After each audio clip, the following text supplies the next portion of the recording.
আজকে আমরা মা মেয়ে মিলে বানাবো ইন্দুবালা ভাতের হোটেলের কাঁচা কচু বাটা। তার জন্য কচুগুলোকে ছোট ছোট করে কেটে শিলে মিহি করে বেটে নেব। তারপর নারকেল ভেঙে ওটাকেও ছোট ছোট টুকরো করে শিলের ওপর দিয়ে ভালো করে বেটে নিতে হবে। এরপর দিয়ে দেব একদম রগে কাঁচা লঙ্কা, ওটাও কিন্তু একটু বেটে নেব।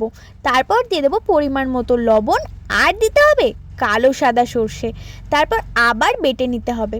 সব কিছুকে একসাথে মিশিয়ে লাস্টে ভালো করে বেটে নিতে হবে। যত মিহি বাটা হবে তত কিন্তু টেস্টি হবে।